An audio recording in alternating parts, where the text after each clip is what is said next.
Bienvenue dans cette démo où on va voir un peu comment on peut ajouter une map Google dans un projet Angular. Donc, premièrement, ce qu'il faut savoir, c'est que pour utiliser une map Google, on va devoir avoir une clé d'API. Alors, ça se fait par ici la console de développeur Google. Vous pouvez donc vous créer un identifiant, activer vos API dont vous avez besoin. Donc, vous pouvez voir, moi ici, j'ai YouTube qu'on a utilisé la semaine dernière. Et donc, JavaScript map pour JavaScript que j'ai activé et c'est les deux sur le même identifiant. Donc, une fois que vous avez fait ça, vous pourrez utiliser cette clé-là. Donc, je vous mettrai aussi un lien pour créer donc, votre clé facilement. Donc, maintenant, euh, une fois qu'on va avoir notre clé, on va venir utiliser ici Angular Google Maps. Donc, pour utiliser Google Maps, c'est en JavaScript, comme on disait. Alors, comme que c'est en JavaScript, ben, ça s'intègre à Angular, sauf qu'il y a plusieurs fonctions JavaScript qui sont un peu différentes de l'utilisation d'Angular. Alors, l'idéal, si on veut utiliser Google Maps, c'est de se faire un module, donc avec toutes les fonctions, puis intégrer correctement le JavaScript dans le Angular. Eh bien ici, c'est ce que donc c'est ce qui a été fait avec Angular Google Maps. Donc, c'est une librairie que je vous recommande qui va très bien. Vous pourriez toujours le faire à la main en utilisant uniquement les fonctions JavaScript, mais c'est beaucoup plus simple d'utiliser directement cette librairie. Donc, comment on va faire ça? Donc, normalement, ils disent de mettre un nouveau projet, mais on va commencer par venir faire un npm install ici. Alors, j'ai mon projet vide qui n'attend que de se faire installer cela. Alors, on va venir installer nos trucs. Donc, on peut voir maintenant ce qu'on devra faire une fois que l'installation va être terminée. Donc, voilà, c'est installé. Ça devrait être... pardon. OK. Donc, venir ajouter notre module, donc AGM Core module. Donc, comme que c'est un module, on le met avec les autres modules dans l'import. Alors, voilà ici. Auto-import. Parfait. L'importation est ici. Donc, pour la clé d'API, une bonne pratique, c'est d'utiliser ici les variables d'environnement. Donc, si on vient dans notre environnement, on peut rajouter une variable. Donc, on voit l'environnement, en fait, c'est une constante qui est un objet. Puis, dans le fichier angular.json, c'est configuré. Là, on voit entre autres là, ici, configuration, quand on est en production, on va remplacer environnement par environnement prod. Donc, ça permet de se faire des variables d'environnement qui vont changer si on est en développement ou en production. Alors, c'est très intéressant. Ça va se faire automatiquement avec les options du build qu'on va pouvoir faire avant le déploiement. Mais bon, le déploiement, le build, c'est un autre sujet. Maintenant, on va se faire, exemple, une variable, appelons-la Google API Key, qui va être d'une valeur. Donc là, vous ne verrez pas ma clé. Mettons, pour l'instant, on va mettre votre clé d'API. Donc, ce sera ça que vous devrez. Donc, moi, ma clé, elle est en fait juste ici. Donc, dans la console développeur Google, on peut la copier et on va revenir la placer juste ici. Donc, vous ne verrez pas cette étape. Voilà, j'ai remplacé la valeur de notre variable Google API Key qui se trouve dans notre environnement. Alors, ce qu'on doit faire maintenant, c'est utiliser cette variable.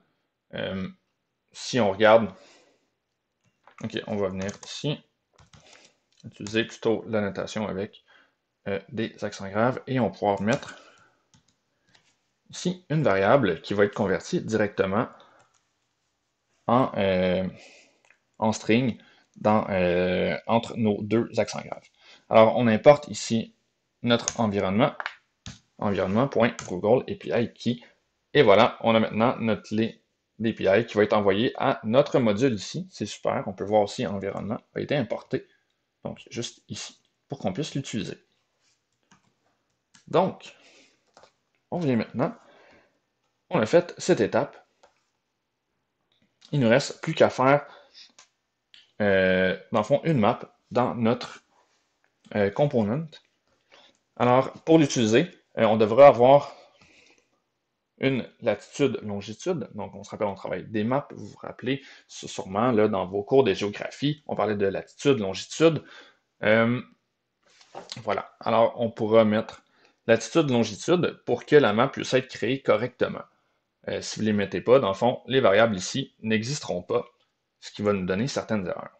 Alors, on va venir placer ça. Donc, la balise AMG, AGM map, qui prend donc un paramètre qui s'appelle latitude, qui va être notre variable lat ici, et un paramètre longitude qui va être lat de l'autre côté.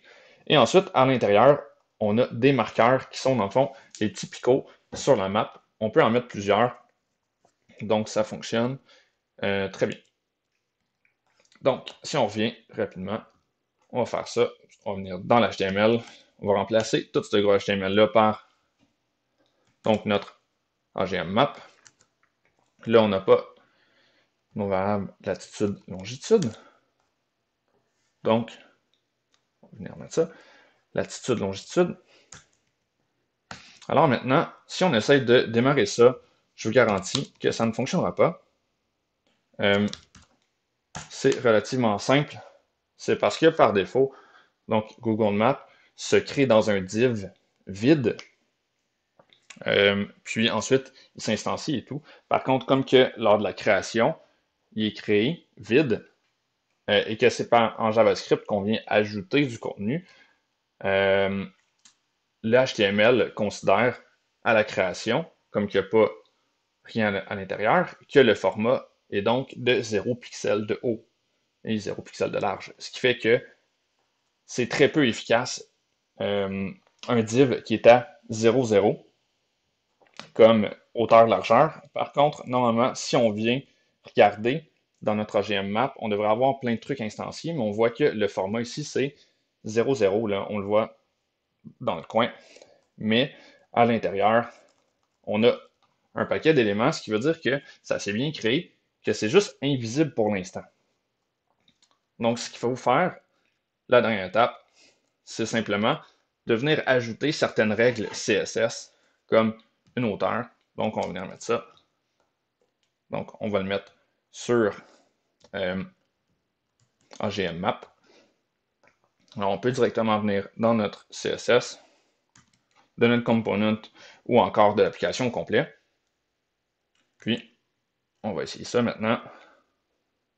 On va revenir voir ça. Et voilà, ça s'affiche. Vous pouvez voir la carte, elle est centrée sur ce qu'on a ici, sur le milieu, où on a aussi un marqueur. Donc, vous pouvez regarder, il y a vraiment plein d'options qu'on peut faire là-dedans. Il suffit de travailler avec les cartes. Si vous savez ce que vous voulez, ça va être relativement facile à trouver. Vous avez aussi la documentation ici qui va vous permettre de savoir qu'est-ce que vous pourrez trouver. Oups, pardon, la documentation.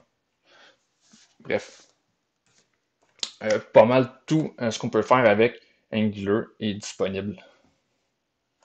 Pardon. Pas mal tout ce qu'on peut faire avec Google Maps est disponible directement avec AGM Map. Donc, voilà. La dernière étape, c'est, vous avez remarqué ici, dans le terminal, on a plusieurs erreurs. Mais en fait, c'est pas des erreurs graves, c'est que des warnings. Dans le fond, c'est que TypeScript essaye de valider les types de Google Maps et ne les trouve pas. Alors, ce qu'on peut faire pour ça, on va couper notre serveur, puis on va venir installer les types Google Maps. Donc, npm install --save. Puis, on va venir installer donc des types. Oups, pardon. De Google Maps. Et voilà. Donc, add type Google Maps. Puis, ça devrait installer tout ça et nous enlever nos erreurs. Alors voilà, maintenant, on va repartir notre serveur et on devrait voir que ça va compiler correctement.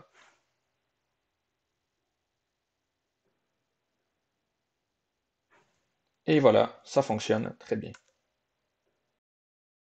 Donc j'ai fait une petite recherche, il semble que la dernière version des types Google Maps ne soit pas compatible encore avec AGM Maps. Il faudra donc revenir à une version précédente de, des types Google Maps. Alors si on vient voir ici là, dans notre package.json, on va trouver, pardon, juste ici. Donc les types Google Maps qui sont installés là, dans nos dépendances. Donc on voit c'est 3.40.2. Mais il va falloir revenir en arrière. Comment on va faire ça? Eh bien, on va venir faire notre npm install. Donc, encore les types, mais ici, on va venir spécifier une version précise. Alors, on va faire ça. Ça va venir prendre les bons fichiers. Puis, on peut voir, donc, nos types ont directement été mis à jour ici. Donc, avec maintenant notre ngserve, on devrait être en mesure d'enlever nos erreurs et donc d'avoir une application qui fonctionne bien. Et voilà, ça fonctionne et on n'a plus d'erreur. Donc voilà pour l'utilisation de Angular Google Maps et désolé pour les erreurs de type.